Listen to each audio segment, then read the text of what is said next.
नमस्कार दोस्तों, स्वागत है आपका हमारे चैनल पे।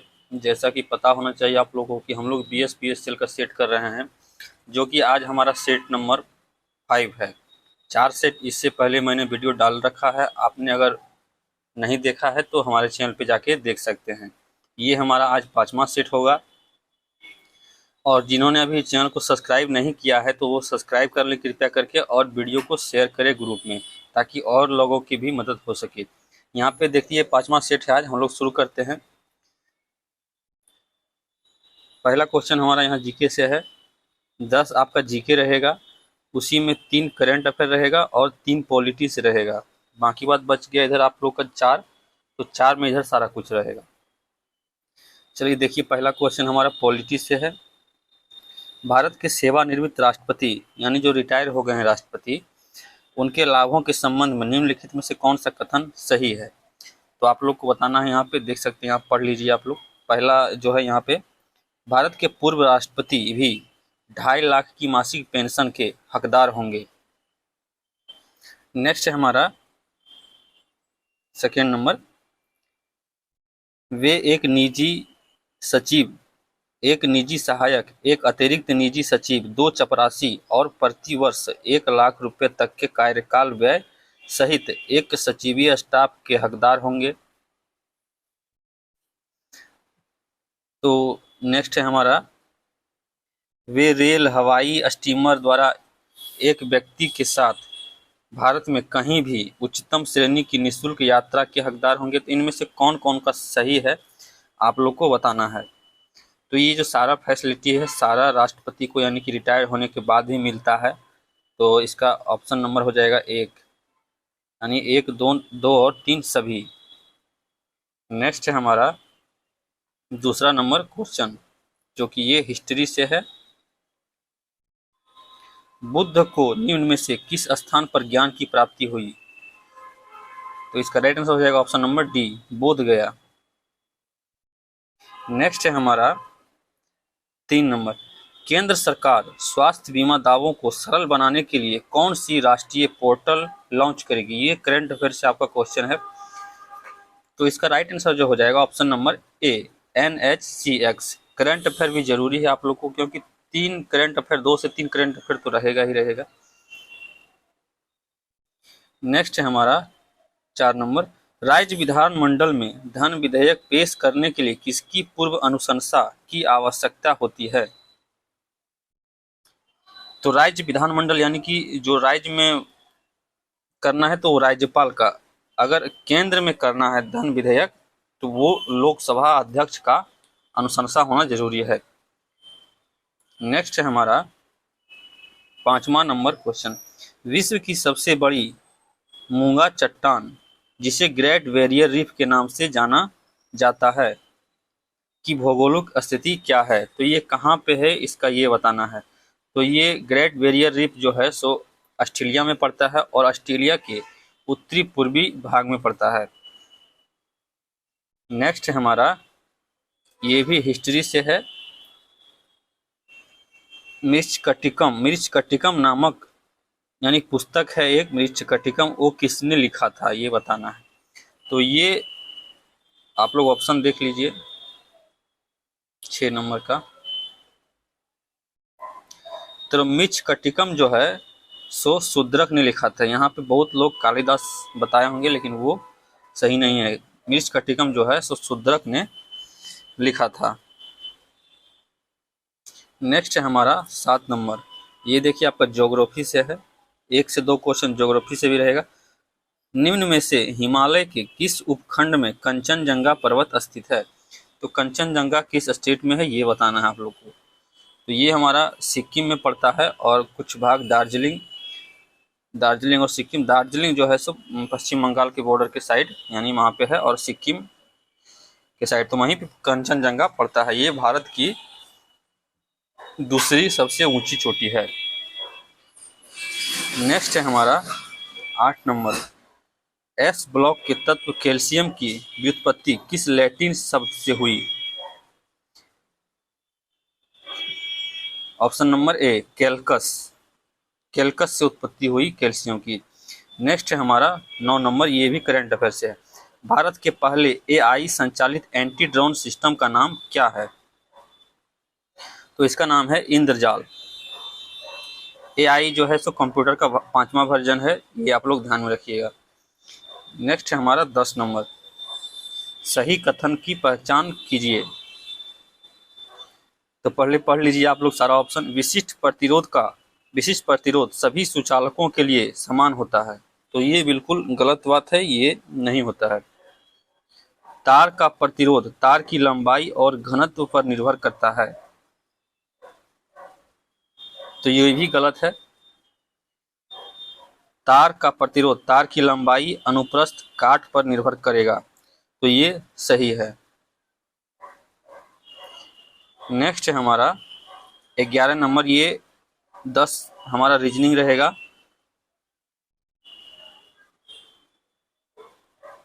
10 हमारा रीजनिंग रहेगा, तो देख सकते हैं हमारे यहाँ पास 11वां नंबर क्वेश्चन रीजनिंग बोल रहा है कि इनमें से कौन सा एक संबंधित नहीं है। देखते हैं पहले क्वेश्चन क्या है। देखिए, परावर्तन प्रकाश से संबंधित है, तो उसी प्रकार अगला जो होगा यानी कि इसके हिसाब से कौन सा होगा, तो प्रतिध्वनि ध्वनि से संबंधित है, यानी कि इको साउंड से संबंधित है। नेक्स्ट है हमारा 12 नंबर। आप लोग का ये सेट में मैथ दिया हुआ है, 1 से 2 क्वेश्चन, जो कि मैथ आपका सिलेबस में नहीं है, ये रीजनिंग के अंतर्गत ही दिया गया है। देख सकते हैं, एक पंखे के मूल्य में पहले 28% की कमी की जाती है और फिर 35% की वृद्धि की जाती है। यदि परिणामी मूल्य 1215 रुपये है, तो पंखे का मूल्य, रियल मूल्य जो है वो क्या है? तो सबसे पहले बात कि आप लोग को x मान लेना है, x, और 28% की पहले कमी की जाती है, ठीक है। तो 100 में से आप 28 घटाएंगे तो कितना बचेगा? 72 यानी कि उसका मूल्य रखा जाता है, ठीक है। और फिर 35% की वृद्धि की जाती है, तो 35% की वृद्धि की जाती है, तो यहाँ पे आप 135 लिखेंगे और नीचे बटे 100, ठीक है। उसके बाद कितना हो जाता है? 1215 परिणामी मूल्य, तो बराबर 1215 लिखेंगे, उसके बाद काट देंगे, तो हमारा राइट आंसर जो आएगा ऑप्शन नंबर बी, 1250, ठीक है। नेक्स्ट है हमारा 13 नंबर, 25, 39, 67, 123, 235, तो अगला संख्या क्या होगा, ठीक है। तो इसी क्रम वाइज दिया गया है, तो आप लोग निकालेंगे। तो देखिए 25 से 39 हो गया, कितना बढ़ा? 14 बढ़ा, ठीक है। 39 से 67 हो गया, तो कितना बढ़ा? 28। 67 से 123 हो गया, तो कितना बढ़ा? 56 से, यानी दोगुना होते जा रहा है, ठीक है। तो 56 बढ़ा, यहाँ पे 112 बढ़ेगा, यहाँ पे 224 बढ़ेगा, तो 235 में आप 224 जोड़ेंगे, तो हमारा राइट आंसर जो हो जाएगा ऑप्शन नंबर सी, 459। नेक्स्ट है हमारा 14 नंबर क्वेश्चन। देखिए, त्वचा यानी विज्ञान से संबंधित है, त्वचा विज्ञान से संबंधित है, तो अगला यानी कि क्या किससे संबंधित होगा, यहाँ पे दिया गया है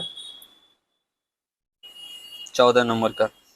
तो देखिए, जिस प्रकार त्वचा विज्ञान से संबंधित है, उसी प्रकार ऑर्थोपोडिक्स हड्डियों से संबंधित है। नेक्स्ट है हमारा 15 नंबर, ये भी मैथ से है, सीआई से, चक्रवृद्धि ब्याज से है। पहले वर्ष के दौरान एक कस्बे की जनसंख्या 10% की वृद्धि हुई और अगले वर्ष के दौरान जनसंख्या में 10% की कमी आई। यदि दूसरे वर्ष के अंत में कस्बे की कुल जनसंख्या 198 यानी कि 1,98,000 थी, तो पहले वर्ष की शुरुआत में जनसंख्या कितनी थी? देखिए, मैथ आप लोग इस तरीके से बना लीजिएगा, उतना टाइम नहीं रहता है वीडियो में, मैं जो आपको मैथ बताऊं। एक लड़के कमेंट किया, क्या माफ़ी, आप हमको मैथ भी बताइए। ये छोटा छोटा क्वेश्चन मैथ रीजनिंग आपको नहीं आता है, तो फिर आप तैयारी करना छोड़ दीजिए। नेक्स्ट आइए, इसका राइट आंसर मैं बता देता हूँ आप लोग को। 15 नंबर का जो हो जाएगा डी, 20,000, सॉरी 2 लाख। नेक्स्ट है हमारा 16 नंबर, इसमें बताना है कि ट्रायंगल कितना है, यानी कि त्रिभुजों की संख्या कितनी है। तो इसमें जो गिनेंगे, 16 का जो राइट आंसर हो जाएगा ऑप्शन नंबर बी, 15। इसका राइट आंसर हो जाएगा 15। 17 का ये, तो 17 का देखते हैं क्या है।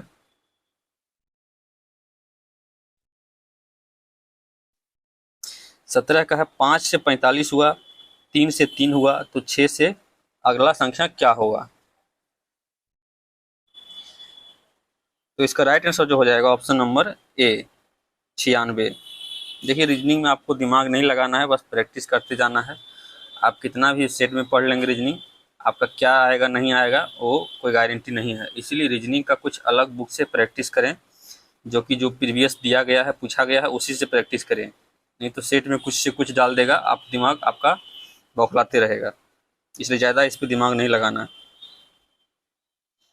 नेक्स्ट है हमारा 18 नंबर क्वेश्चन।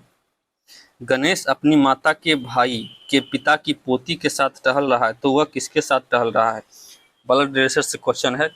गणेश अपनी माता, अब अपने पे सोच के देखिए कि गणेश की माता, ठीक है, माता के भाई आपके क्या लगेंगे? मामा लगेंगे। माता के भाई के पिता, मामा के पिता आपके क्या लगेंगे? नाना लगेंगे। उसकी पोती क्या लगेगी? आपकी ममेरी सिस्टर लगेगी। किसके साथ टहल रहा है? तो वह किसके साथ टहल रहा है? राइट आंसर हो जाएगा ममेरी बहन, ऑप्शन नंबर सी। नेक्स्ट है हमारा 19 नंबर क्वेश्चन। एक स्कूल में लड़कों की संख्या लड़कियों की संख्या से अनुपात इतना है 11-15, ठीक है, यानी लड़का 11 है लड़की 15 है, अनुपात में दिया गया है एवरेज। यदि स्कूल में लड़कों की तुलना में लड़कियों की संख्या 200 अधिक है, तो स्कूल में लड़कियों की संख्या क्या है? देखिए लड़का कितना है? 11, लड़की कितनी है? 15। कितना अधिक है? लड़कियां 4। तो वही यहाँ पे दिया गया है कि लड़कों की तुलना में लड़कियों यानी कि 200 अधिक है, तो 4 बराबर 200 निकालेंगे तो 1 बराबर हमारा आ जाएगा 50। पूछा गया है लड़कों की संख्या, तो 50 का गुना 11 में कर दीजिए, आ जाएगा 550। 19 का हो जाएगा डी। नेक्स्ट है हमारा 20 नंबर।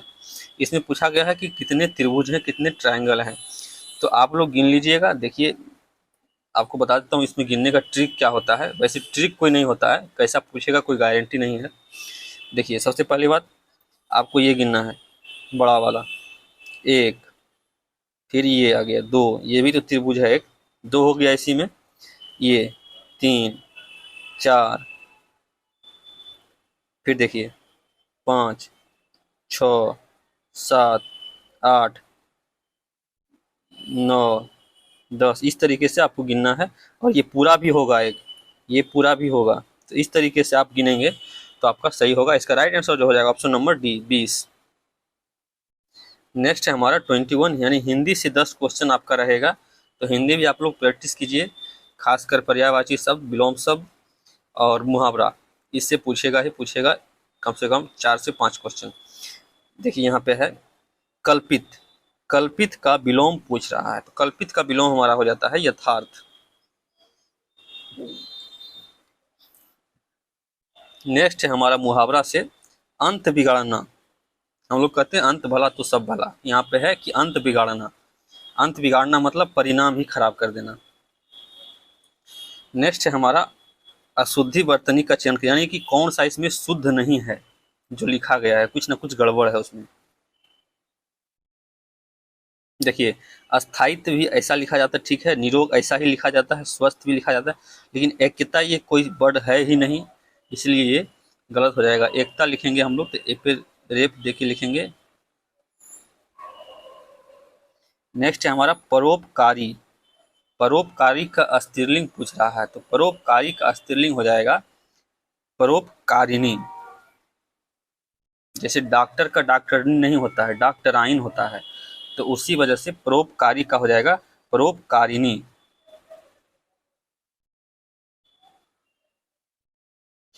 आपसे मिलना है तो मेरा सौभाग्य है, आपसे मिलना तो मेरा सौभाग्य है, सौभाग्य का सही वर्तनी पूछा है, ये गलत दिया हुआ है, ठीक है।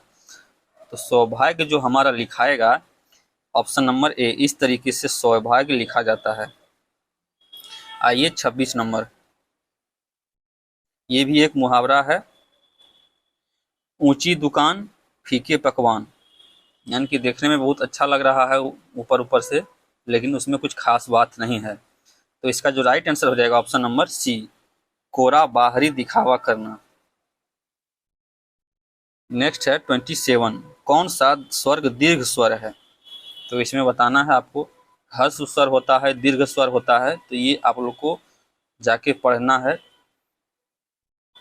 तो इसका राइट आंसर जो हो जाएगा ऑप्शन नंबर ए, आ हो जाएगा दीर्घ स्वर।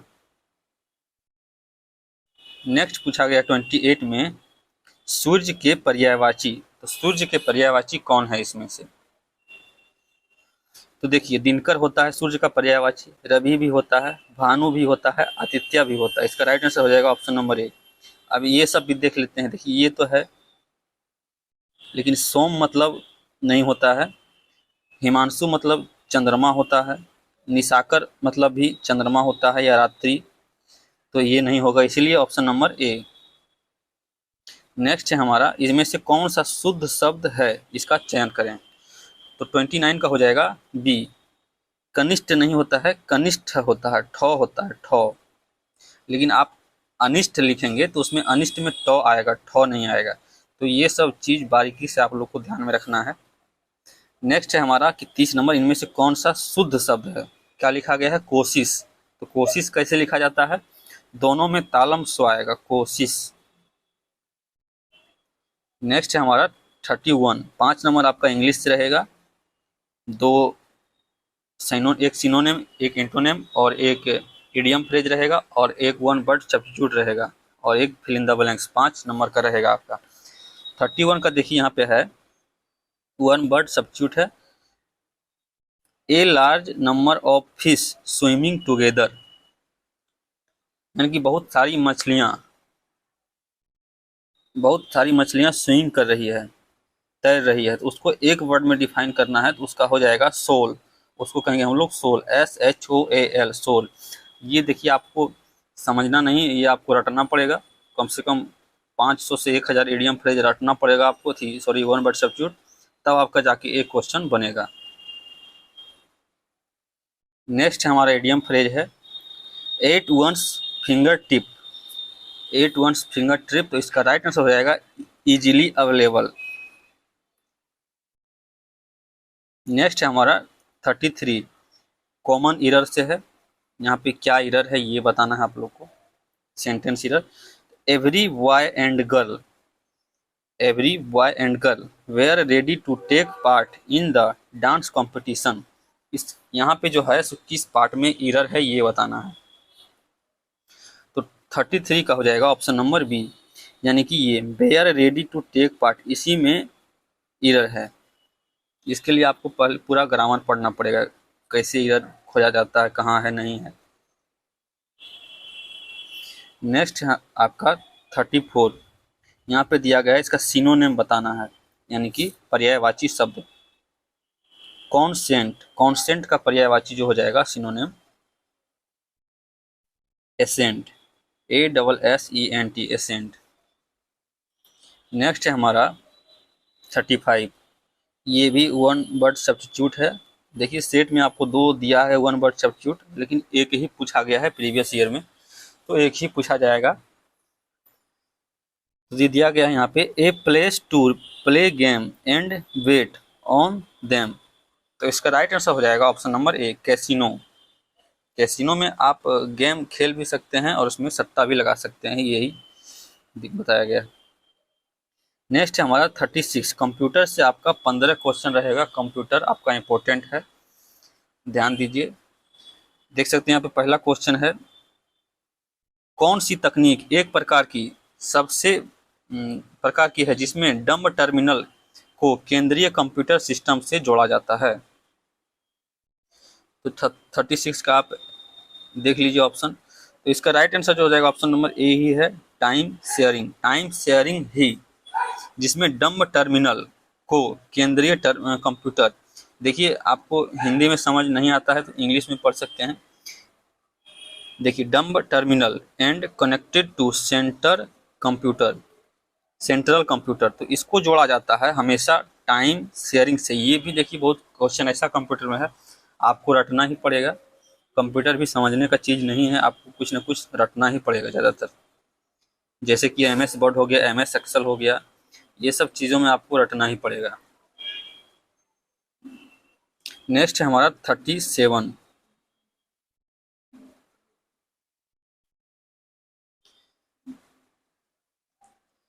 37 है हमारा, कोई व्यक्ति बाहर से जो किसी सिस्टम या एप्लीकेशन को लॉन्च करने से पहले बग के लिए सुरक्षा मुद्दों का परीक्षण करता है और उस संगठन या कंपनी का हिस्सा नहीं है, क्या कहलाता है? यानी कि कोई वायरस से सुरक्षा करता है लेकिन बाहरी रूप से, वो कंप्यूटर के अंदर नहीं होना चाहिए या एप्लीकेशन के अंदर नहीं होना चाहिए, बाहरी रूप से, तो उसको हम लोग कहेंगे 37 का हो जाएगा option number C, blue hat hacker. ठीक है, ये बाहरी रूप से यानी कि बग से यानी कि वायरस से बचाता है एप्लीकेशन या सिस्टम को। 38, निम्नलिखित में से किस हमले में साइबर अपराधी या पेनिट्रेशन परीक्षक अतिरिक्त डेटा का उपयोग करता है जो सिस्टम को तोड़ने के गतिविधियों के लिए मेमोरी के कुछ विशेष निर्देशों का संग्रहित करता है? यानी सीधा सीधा बता रहा है कि ये, यानी अब साइबर हमले होगा तो आपको जैसे कि किसी का पासवर्ड हैक करना है तो ये तो एक तरह का साइबर हमला हुआ। अब जैसे कि किसी का वेबसाइट हैक करना है, ये भी साइबर हमला हुआ। तो उसके लिए पूछ रहा है कि अतिरिक्त डेटा का उपयोग करता है। ठीक है, तो इसका जो राइट आंसर हो जाएगा 38 का option number B, buffer overflow, buffer overflow. ठीक है, नेक्स्ट है हमारा 39, कौन सा मल्टीप्लेक्स तकनीक है जो प्रत्येक सिग्नल को एक अलग वाहक आवृत्ति में स्थानांतरित करती है? तो इसका राइट आंसर हो जाएगा ऑप्शन नंबर ए, FDM। नेक्स्ट है हमारा 40 नंबर, निम्नलिखित में से कौन मुक्त स्थान संचरण से नहीं गुजरता है? तो देखिए यहाँ पे ऑप्शन नंबर ए हो जाएगा, वायर्ड टेलीफोन सिस्टम। तो वायर्ड टेलीफोन सिस्टम जो है संचरण यानी कि मुक्त संचरण स्थान से नहीं गुजरता है, बाकी बात जितने भी दिख रहे हैं आपको सब गुजरता है। Microwave line of site radio link, satellite संचार प्रणाली और wireless line of site radio link. लेकिन ऑप्शन नंबर यहाँ पे हो जाएगा ऑप्शन नंबर ए, wired telephone system.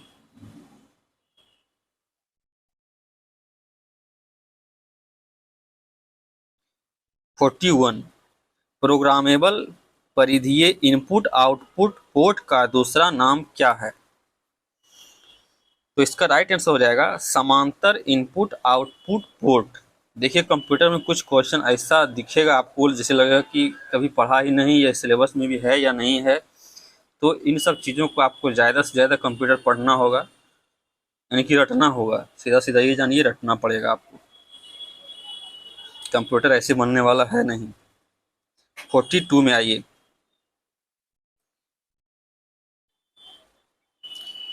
Perceptron. Perceptron क्या है? तो परसेप्ट्रॉन एक है प्री प्रोसेसिंग वाला single layer feed forward neural network, option number ए। नेक्स्ट है हमारा 43, राउटर किस लेयर से संबंधित है? तो राउटर जो है हमारा वो नेटवर्क लेयर से संबंधित है। 43 का हो जाएगा ए, नेटवर्क लेयर से।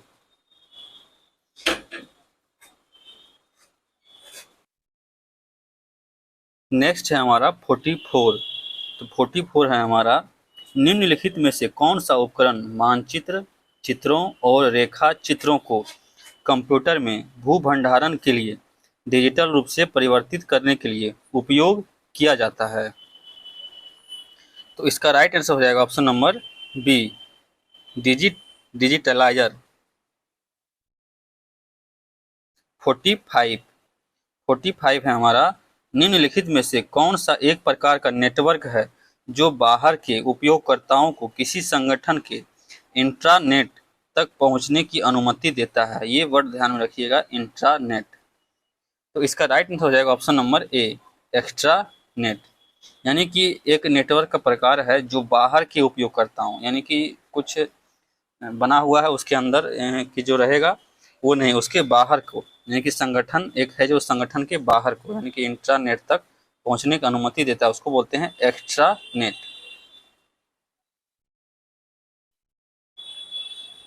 कंप्यूटर के संदर्भ में पूछा गया है सीसी का पूर्ण रूप। तो देखिए यहाँ पे ये दो प्रकार का होता है, एक होता है सीसी और एक होता है बीसीसी। तो सीसी का जो पूर्ण रूप होता है कार्बन कॉपी, इसको यानी कि जो ये ईमेल से संबंधित है, कार्बन कॉपी यानी कि सभी लोग देख सकते हैं। ये है ब्लाइंड कार्बन कॉपी, इसको जिसको भेजा गया है सिर्फ वही देख सकता है। तो इसका राइट आंसर हो जाएगा option number D, carbon copy. Next है हमारा 47, MS वर्ड 365 वर्तनी और व्याकरण संबंधित त्रुटियों के लिए आपके टेक्स्ट को किस प्रकार सही और फॉर्मेट करता है। आप फाइल और इतना पर जाकर बदल सकते हैं। तो यानी कि व्याकरण के संबंध में जो त्रुटियां होती है वो कहाँ से बदला जाता है, ये पूछा जा रहा है। तो आप लोग ऑप्शन देख लीजिए। तो इसका जो राइट आंसर हो जाएगा ऑप्शन नंबर बी, प्रूफिंग में बदला जाता है। 48, MS एक्सेल 365 में सेल A1 से A10 के बीच औसत की गणना के लिए निम्न में से कौन सा फॉर्मूला सही है। तो औसत के लिए हम लोग हमेशा उसको इंग्लिश में क्या बोलते हैं, एवरेज। तो सबसे पहले तो सम कट जाएगा आपका, एवरेज इसमें है इसमें है, ठीक है। तो क्या पूछा गया है, A1 से A10। तो देखिए A1 A10 यहाँ इसी में है, तो इसमें तो नहीं है, सिर्फ 10 है और A1 है। तो इसका राइट आंसर हो जाएगा ऑप्शन नंबर ए। आप ऑप्शन के हिसाब से भी बहुत क्वेश्चन ऐसा है जो कि नहीं जानते हुए भी बना सकते हैं। नेक्स्ट है आपका 49, निम्न में से कौन सोर्स कोड को इंटरमीडिएट फॉर्म में रूपांतरित करता है और फिर उस इंटरमीडिएट कोड को मशीन लैंग्वेज में रूपांतरित करता है। यानी कि मशीन कौन सा भाषा समझेगा, मशीनी भाषा समझेगा। तो इसका जो राइट आंसर है यानी कि उसमें बदलता कौन है ये पूछा जा रहा है मशीनी लैंग्वेज में। तो कंपाइलर ये काम करता है, यानी कि इंटरमीडिएट कोड को मशीन लैंग्वेज में रूपांतरित करता है। यहाँ पे ऑप्शन है असेंबलर। तो असेंबलर का काम है उच्च स्तरीय भाषा को निम्न स्तर में बदलना। बाकी बात प्रोसेसर, CPU में होता है इंटरप्रेटर, ये भी एक उच्च स्तरीय भाषा को ही बदला जाता है। लेकिन ये ध्यान में रखिएगा, कंपाइलर मशीन लैंग्वेज यानी कि इंटरमीडिएट कोड को मशीन लैंग्वेज में बदलेगा। ऑप्शन 50 नंबर क्वेश्चन है, MS एक्सेल में लॉक या अनलॉक सेल फंक्शन के लिए कार्य करने के लिए इनमें से किस विकल्प को एनेबल किया जाता है। यानी लॉक और अनलॉक सेल के फंक्शन को कार्य करने के लिए MS एक्सेल में। यही MS वर्ड के बारे में पूछा जाएगा तो अलग हो जाएगा, यही MS ऑफिस के बारे में पूछा जाएगा तो अलग हो जाएगा। ये सब चीज़ें आप लोग को रटना पड़ेगा, ध्यान में रखना पड़ेगा। तो इसका राइट आंसर जो हो जाएगा option number B, smart loop up function को इनेबल करने की आवश्यकता होता है। सॉरी, इसका राइट आंसर हो जाएगा ऑप्शन नंबर ए, फंक्शन को इनेबल करने की आवश्यकता है। ये नहीं है, ऑप्शन नंबर ए हो जाएगा, फंक्शन को इनेबल करने की आवश्यकता है। फंक्शन इनेबल होगा तभी लॉक या अनलॉक कार्य करेंगे। नेक्स्ट है हमारा 51, 51। देखिए 50 नंबर आपका ट्रेड से रहेगा, इम्पोर्टेंट है। कम से कम 30 नंबर, 25 से 30 नंबर आपका आ रहा है तो ठीक है, आप एवरेज हैं, थोड़ा बहुत तैयारी कीजिए। उससे कम आ रहा है तो आपको थ्योरी पढ़ने का जरूरत है। देख सकते हैं यहाँ पे 51 नंबर है हमारा, तापदीप दीपों के फिलामेंट में टंगस्टन का उपयोग क्यों नहीं किया जाता है। देखिए टंगस्टन का उपयोग नहीं होता है तो इंडिकेटर लैंप में, तो यही पूछा कि क्यों नहीं किया जाता है। तो इसका जो गलनांक होता है उच्च होता है, यानी कि अगर बहुत ज़्यादा वोल्टेज आएगा तब भी वो नहीं पिघलेगा। इसका गलनांक उच्च होता है टंगस्टन का, इसलिए हम लोग प्रयोग नहीं करते। इसका गलनांक कितना होता है आप लोग कमेंट बॉक्स में बताइए टंगस्टन का, क्योंकि ये प्रीवियस में शायद पूछा गया है। नेक्स्ट है हमारा 52, दिए गए विकल्पों में किसे सजावटी दीपक के रूप में उपयोग किया जाता है। तो सजावटी में उपयोग किया जाता है एक जो कि इसमें ऑप्शन में है ही नहीं, वो नियोन लैंप का किया जाता है। और बाकी बात दूसरा देखें यहाँ पे तो परावर्तक लैंप का किया जाता है, रिफ्लेक्टर लैंप का, सजावटी दीपक जलाने के लिए। सजावटी बल्ब लगाने के लिए। नेक्स्ट है हमारा, किस लैंप का CRI सर्वोत्तम होता है? तो यहाँ पे ताप दीप्त लैंप का सर्वोत्तम होता है, ये आपको याद रखना पड़ेगा। जितने भी बल्ब हैं उसका एक दिया गया है बुक में, वो आप लोग पढ़ लेंगे किसका ज़्यादा होता है किसका कम होता है। नेक्स्ट है हमारा 54, किसी हेलोजन फ्लड लैंप का वाइजर किससे बना होता है? तो वाइजर जो बना होता है वो हमारा कांच से बना होता है, ऑप्शन नंबर ए। नेक्स्ट है हमारा 55, 3.5 कोर केबल में क्या है, ये आपको बताना है सारा कि 3 क्या है, 1/2 क्या है। तो इसका जो राइट आंसर हो जाएगा ऑप्शन नंबर 55 का सी। 3 कोर होती है, ये 3 लिखा हुआ इसको कोर बोलेंगे, ठीक है। 3 कोर होती है और धात्विक आवरण को न्यूट्रल हेतु प्रयोग किया जाता है। तो इसका राइट आंसर हो जाएगा ऑप्शन नंबर सी। नेक्स्ट है हमारा 56, 10 किलोमीटर लंबी केबल का इंसुलेशन रेजिस्टेंस यानी प्रतिरोध 1 मेगा ओम है। 50 किलोमीटर लंबाई के लिए इनका रेजिस्टेंस यानी प्रतिरोध क्या होगा? तो इसका राइट आंसर हो जाएगा ऑप्शन नंबर बी, ठीक है। देखिए 10 किलोमीटर के लिए रेजिस्टेंस है 1 मेगा ओम, 1 मेगा ओम है तो 10 के लिए 1 है, ठीक है।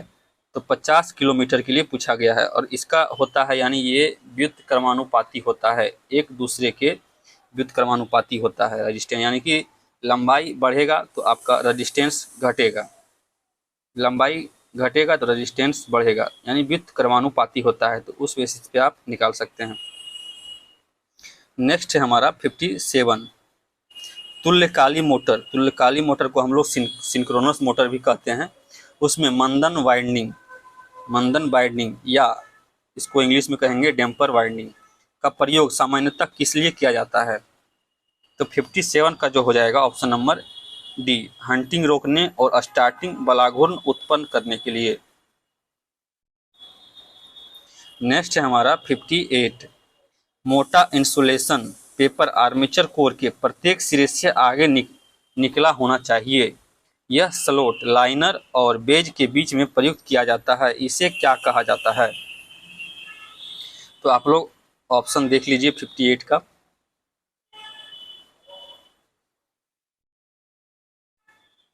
तो इसका जो राइट आंसर हो जाएगा option number D, packing strip बोला जाता है, ठीक है। नेक्स्ट है हमारा 59, IEEE के अनुसार यानी जो नियम है इंडियन इलेक्ट्रिसिटी का, उसके अनुसार कंट्रोल पैनल के लिए इस्तेमाल होने वाले मेन अर्थ लोड का न्यूनतम आकार किससे कम नहीं होना चाहिए?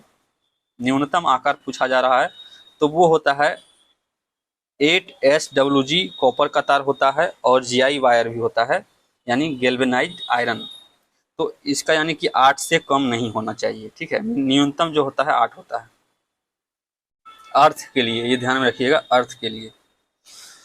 इसमें जो दर्शाया गया है केबल बिछाने का एक तरीका है, ठीक है, यानी जो नीचे धरती के नीचे जो केबल बिछाया जाता है उसका एक तरीका है। तो ये कौन सा तरीका है ये पहचानना है आपको फिगर देख के। तो ये जो तरीका है ये पाइप में बिछाया गया है, ऑप्शन नंबर बी, ठीक है, पाइप में बिछाया गया है। नेक्स्ट है हमारा 61, एक इलेक्ट्रिक आयरन, जो हम लोग आयरन करते हैं प्रेस करते हैं कपड़ा पे, उसके बारे में बताया गया है। इलेक्ट्रिक आयरन यानी कि वो खुद ब खुद तापमान नियंत्रित उसमें लगा रहता है, यानी कि ज़्यादा देर लगा भी रह जाएगा तो वो खुद स्विच ऑफ हो जाएगा और वो तापमान यानी कि एवरेज में रहेगा। तो तापमान नियंत्रित के लिए किसका उपयोग करते हैं ये पूछा गया है। तो थर्मोस्टेट लगाने के बाद उसका तापमान नियंत्रित हो जाता है, यानी कि अगर आपका आयरन नहीं कर रहे हैं उसको लगा के छोड़ दिए हैं और ज़्यादा वो गर्म हो गया है तो वो खुद ब खुद लाइन अपने आप उसमें बंद हो जाएगा। नेक्स्ट है हमारा 62, माइक्रोवेव ओवन। देखिए माइक्रोवेव ओवन प्रयोग कहाँ किया जाता है? खाना गर्म रखने के लिए, यानी कि खाना उसमें गर्म रखा जाता है, खाना बनाया भी जाता है बहुत, यानी कि हीट से उसमें खाना कोई चीज़ गर्म हो जाता है हीट से। तो माइक्रोवेव ओवन में किस प्रकार के बर्तन का प्रयोग करना चाहिए?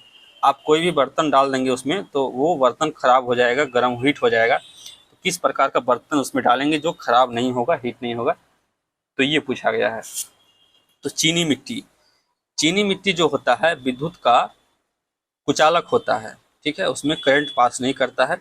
चीनी मिट्टी उसमें प्रयोग किया जाता है, चीनी मिट्टी के बर्तन में बनाना चाहिए, उसमें जो भी बना रहे हैं आप माइक्रोवेव ओवन में। नेक्स्ट है हमारा 63, एक डीसी शंट मोटर गति को नियंत्रित करने के लिए फील्ड वाइंडिंग सीधे डीसी लाइन से जुड़ी होती है, आर्मेचर श्रृंखला में डैश से जुड़ा होता है। तो इसका राइट आंसर जो हो जाएगा ऑप्शन नंबर ए, थायरिस्टर, थायरिस्टर SCR। ये पूछा गया है आर्मेचर श्रृंखला, आर्मेचर सीरीज किस में जुड़ा होता है, आर्मेचर के बारे में पूछा गया है, ठीक है, शंट मोटर के बारे में, डीसी शंट मोटर। देखिए एक होता है सीरीज मोटर, एक होता है शंट मोटर, तो ये सब आप लोग थ्योरी जाके पढ़िएगा तब आपका क्लियर होगा। नेक्स्ट है 64 है हमारा, एक संतुलित 3 फेज स्टार कनेक्टेड भार 440 वोल्ट की आपूर्ति खींचता है। जुड़े हुए वाट मीटर W1 और W2 क्रमशः 5 किलोवाट और 1200 वाट दर्शाते हैं। प्रणाली के शक्ति गुणांक की गणना करें। तो इसका जो राइट आंसर हो जाएगा ऑप्शन नंबर बी, 0.69। नेक्स्ट है हमारा 65, 250 वोल्ट 1500 वाट का एक इलेक्ट्रिक हीटर जो 500 डिग्री सेल्सियस पर कार्यरत है, उसमें तंतु की धारा व प्रतिरोध की गणना करें। आपको I निकालना है और R निकालना है। देखिए इसमें दो फॉर्मूला लगेगा, ओम का नियम लगेगा V बराबर IR और एक लगेगा P बराबर VI। तो दोनों से निकाल सकते हैं, P बराबर V² बटे R भी होता है, तो उससे भी हम लोग R निकाल सकते हैं। तो ये फॉर्मूला पे आप बिठा के इसका राइट आंसर निकाल सकते हैं। इसका राइट आंसर जो हो जाएगा ऑप्शन नंबर ए, 4 एम्पियर और 62.5 ओम। नेक्स्ट है हमारा 66, 1000 वाट 230 वोल्ट विद्युत केतली, विद्युत केतली उसको बोलते हैं जिसमें हम लोग पानी गर्म करते हैं, यानी ठंडी के मौसम में आप विद्युत केतली में पानी गर्म करके पी सकते हैं। वो यानी कि एक तरह का यानी कि उसमें उपकरण है। 15 एम्पियर्स प्लग सर्किट से संयोजित किया जाता है और संयोजक केबल भी 15 एम्पियर धारा वहन क्षमता का प्रयोग किया जाता है। इस उपकरण की सुरक्षा के लिए फ्यूज का मान क्या होगा? तो फ्यूज का मान जो इसमें होता है वो 5 एम्पियर होता है, तो ऑप्शन नंबर बी हो जाएगा 5 एम्पियर। नेक्स्ट है हमारा 67, बजर एक विद्युत चुम्बकीय युक्ति है। बजर एक तरह का अलार्म होता है, आप उसको दबाएंगे या तो वो प्रयोग किया जाता है घर के अथी पे, यानी कि मेन डोर पे, अगर कोई चोर वगैरह का खतरा हो तो बजर एक तरह का अलार्म है, यानी कि आपको सूचना दे देगा। तो बजर एक विद्युत चुम्बकीय युक्ति है। बजर का उपयोग विद्युत घंटी के स्थान पर 230 वोल्ट AC प्रचालित युक्ति के रूप में काम करेगा। इसमें कौन सा सही है ये बताना है आप लोग को। तो 67 का हमारा राइट आंसर हो जाएगा ऑप्शन नंबर सी, दोनों सही है। 68, 2000 MVA 33 किलो वोल्ट रेटिंग वाले 3 फेज वियोजक की संयोजन धारा क्या होगी? तो 68 का हमारा हो जाएगा option number D, 89 ampere. Next है हमारा, कौन सा परिपथ वियोजक रेलवे विद्युतीकरण हेतु प्रयोग किया जाता है? तो 69 का देखते हैं हम लोग ऑप्शन। ये है 69 का ऑप्शन, तो इसका राइट आंसर हो जाएगा ऑप्शन नंबर ए, एयर ब्लास्ट सर्किट ब्रेकर। इसको शॉर्टकट में हम लोग बोलते हैं ABCB। ABCB देख के आपको फुल फॉर्म भी पूछ सकता है कि ABCB का फुल फॉर्म क्या होता है, तो आप लोग ध्यान रखिएगा। एयर ब्लास्ट सर्किट ब्रेकर, एक होता है ACB, एयर सर्किट ब्रेकर। एक होता है MCB मिनिएचर सर्किट ब्रेकर, एक होता है MCCB moulded case circuit breaker, एक होता है RCB, एक होता है RCCB। तो सारा फुल फॉर्म आप लोग याद रखिएगा, कुछ भी पूछा जा सकता है। नेक्स्ट है हमारा 70 नंबर, भारतीय विद्युत नियम के अनुसार कितने भार लोड के ऊपर भवन में अर्थ लीकेज सर्किट ब्रेकर का लगाया जाना अनिवार्य है? तो option number C, 5 kilo volt के ऊपर अगर आप कुछ प्रयोग करते हैं लोड, तो अर्थिंग लगाना अनिवार्य है आपके सुरक्षा के लिए, आपके उपकरण के सुरक्षा के लिए। नेक्स्ट है हमारा 71, आईई नियम के अनुसार चालक तार एवं पृथ्वी के बीच विद्युतरोधन किस मान से कम नहीं होना चाहिए?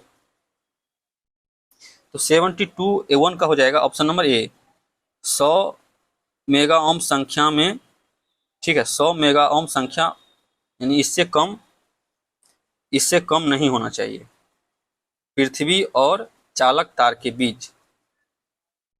ये रूल है इंडियन इलेक्ट्रिसिटी का।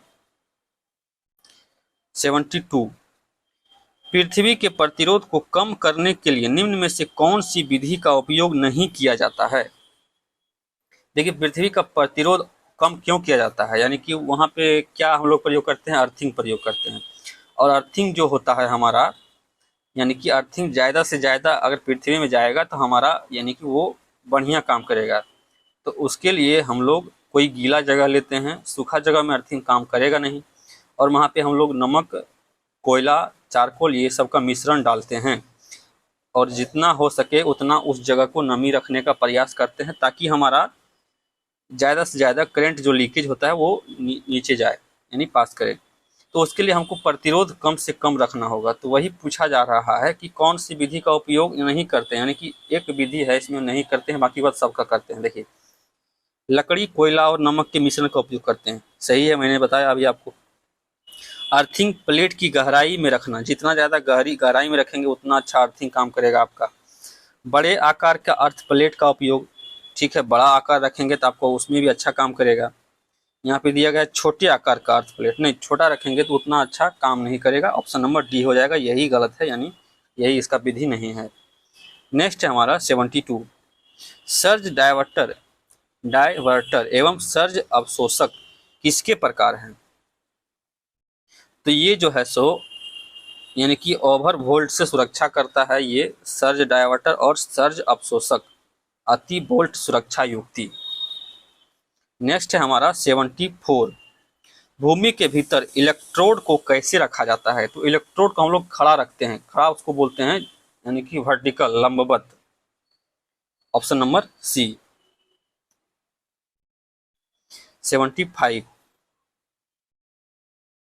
75 है हमारा, कौन से फ्यूज आकार में बड़े होते हैं? तो ऑप्शन दिया गया है हमारा DC fuse, AC fuse, striker type fuse, कारतूस प्रकार की फ्यूज। तो कौन सा यानी फ्यूज बड़ा होता है? तो डीसी फ्यूज जो होता है वो सबसे आकार में बड़े होते हैं, डीसी फ्यूज। नेक्स्ट है हमारा, पूछा है एमसीबी की वियोजन क्षमता। एमसीबी हम लोग घरों में लगाते हैं, यानी कि उसका फ्यूज रूपी काम भी कर सकते हैं, और एक तरह का स्विच भी होता है, वो ज़्यादा वोल्टेज आने पे वो खुद ट्रिप हो जाएगा और हमारे जितने घर में उपकरण है उसका बचाव करेगा। तो ये पूछा है कि इसका क्षमता यानी कि कहाँ से कहाँ तक होता है, किलो वोल्ट एम्पियर में इसका क्षमता दिया गया है। तो 76 का जो हो जाएगा 2 किलो वोल्ट के नीचे होता है, ठीक है, ये मामूली काम यानी घर के कामों में लिया जाता है। नेक्स्ट है हमारा 77, किसी सर्किट ब्रेकर पर किए गए शॉर्ट सर्किट जांच में सिंगल आवृत्ति ट्रांसिएंट निम्नलिखित रीडिंग पर प्राप्त हुआ है। तो आप लोग पढ़ लीजिए, यहाँ पे देखिए, ये प्रीवियस ईयर क्वेश्चन है, मैं बता देता हूँ आप लोगों को, पूछा गया 2018 में। पीक रीस्ट्राइकिंग वोल्टेज तक पहुँचने का समय 40 माइक्रोसेकंड दिया गया है। पीक रीस्ट्राइकिंग वोल्टेज दिया गया है 150 किलो वोल्ट, ठीक है। पूछा है हमारा सर्किट के दोलन की प्राकृतिक आवृत्ति कितनी है? तो इसका आवृत्ति हम लोग को निकालना है। तो 77 का जो हमारा राइट आंसर हो जाएगा option number C, 12.5 kilo hertz. 78 national electric code NEC के अनुसार मोटर लोड के लिए ओवरलोड रिले सेटिंग कितनी होनी चाहिए? तो 78 का जो हो जाएगा ऑप्शन नंबर बी 125%, यानी इस पे फुल लोड करंट होता है। 79 IS 3034/1966 के अनुसार पावर वायरिंग अर्थिंग का प्रतिरोध होना चाहिए, तो अर्थिंग का प्रतिरोध जो होना चाहिए 1 ओम होना चाहिए। जितना न्यूनतम रहेगा उतना अच्छा रहेगा। निम्न में से कौन सा परिणामित्र यानी कि ट्रांसफार्मर के बारे में पूछा गया है, का आकार अधिकतम होगा? तो यहाँ पे देख लीजिए, तो ऑप्शन नंबर जो हो जाएगा ए, इसी का अधिकतम आकार होगा। जिसका हर्ज आवृत्ति कम रहेगा वो अधिकतम आकार का होगा। नेक्स्ट है हमारा 81 विभिन्न शीतलन विधियों को लागू करने के लिए ट्रांसफार्मर जिसका आकार 25 किलो वोल्ट एम्पियर चुना जाता है, यह किस प्रकार का ट्रांसफार्मर है? तो 81 का हो जाएगा option number D, dry type transformer. इसी का प्रयोग करते हैं 25 किलो वोल्ट एम्पियर तक। नेक्स्ट है हमारा 82 एक ट्रांसफार्मर के माध्यमिक शिखर मान 0.1 वेबर की एक ज्वाविक्रिय फ्लक्स से जुड़ा होता है। यदि द्वितीयक में घुमावों की संख्या 10 है तो द्वितीयक प्रेरित विद्युत वाहक बल का RMS मान का परिकलन सप्लाई आवृत्ति 50 हर्ज है तो दिया गया है। तो इसका निकालना है हम लोग को, वोल्टेज निकालना है। तो 82 का हो जाएगा ऑप्शन नंबर ए 222 वोल्ट। नेक्स्ट है हमारा 83 वोल्टेज और सप्लाई आवृत्ति पर किसी ट्रांसफार्मर में निम्नलिखित में से कौन सी एक हानि एक समान बनी रहती है? यानी हानि वो ना तो घटती है ना बढ़ती है, वो एक समान बनी रहती है। तो कोर लॉसेस जो होता है, कोर लॉसेस ट्रांसफार्मर में वो एक समान बनी रहती है। कोर लॉसेस में किसको किसको प्रयोग करते हैं, यानी कौन सा लॉस होता है हमारा? 2 लॉस होता है, एडी करंट लॉस और हिस्टेरेसिस लॉस। नेक्स्ट है हमारा 84 गैल्वेनिक आइसोलेशन किस प्रकार के ट्रांसफार्मर में प्रदान किया जाता है? तो ऑटो ट्रांसफार्मर में एक ही वाइंडिंग होता है, ये ध्यान में रखना है। ऑटो ट्रांसफार्मर में एक ही वाइंडिंग होता है। 85 एक विशिष्ट ट्रांसफार्मर जिसका प्रयोग असंतुलित संकेतों को संतुलित संकेतों में परिवर्तित करने के लिए होता है, यह क्या है? तो 85 का हो जाएगा बलून। नेक्स्ट है हमारा 86 है इंडक्शन मोटर में सिंक्रोनस स्पीड इतना है डैश द्वारा दी गई जाती है, तो ये बताना है। तो इसका जो फॉर्मूला होता है NR बराबर NRNS होता है, ठीक है, 120 F/P। तो देखिए कहाँ पे है 120 F/P, यहाँ पे है 120 F/P, 86 का B हो जाएगा। नेक्स्ट है 87 प्रेरण मोटर और प्रदायी वोल्टता में विकसित बलाघूर्ण T का संबंध ऐसे दर्शाया जाता है। तो T के हमेशा यानी कि समानुपाती होता है, लेकिन स्क्वायर में होता है, यानी कि T बराबर V स्क्वायर, यानी T अगर V बढ़ाएंगे हम, ठीक है, 2 बढ़ाएंगे तो T हमारा 4 बढ़ जाएगा, यानी इसका स्क्वायर बढ़ जाएगा। नेक्स्ट है हमारा 88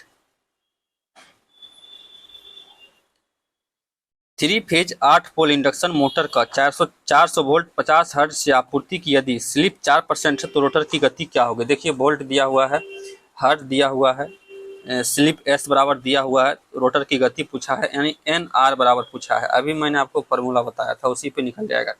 इसका राइट आंसर जो हो जाएगा ऑप्शन नंबर ए 720 RPM। नेक्स्ट है हमारा 3 phase star connected induction motor 600 volt 50 hertz पर चलता है। यदि प्रति फेज 0.04 ओम का रोटर प्रतिरोध है, प्रति फेज 0.5 ओम का स्टील प्रतिघात है, तो मोटर की गति क्या है जिस पर टॉर्क अधिकतम होता है? यहाँ भी गति पूछा है, तो 89 का हो जाएगा हमारा right answer option number C 920 RPM। 90। जब एक इंडक्शन मोटर ब्रेकिंग क्षेत्र पर काम करता है तो स्लिप हमेशा कितनी होती है?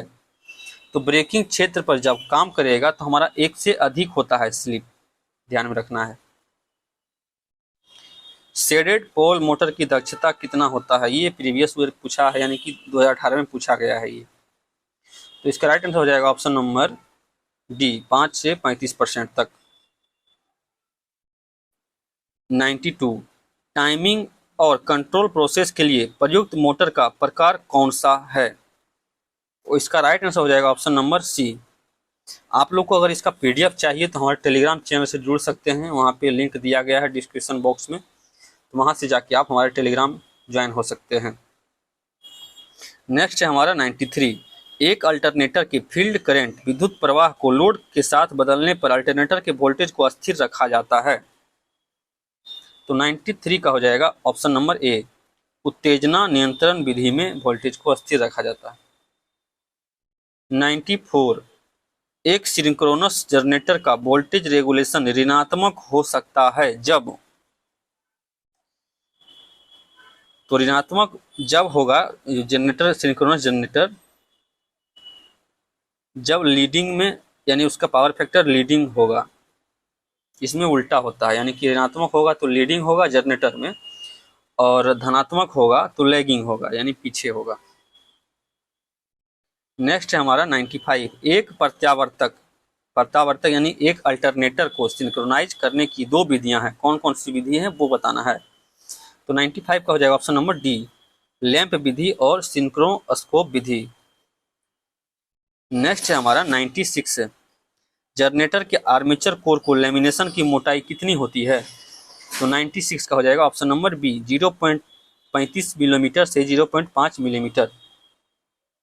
नेक्स्ट है हमारा 97। डीसी शंट जनरेटर को क्या कहा जाता है? तो इसको हम लोग नियत वोल्टेज जनरेटर भी कहते हैं, यानी अस्थिर।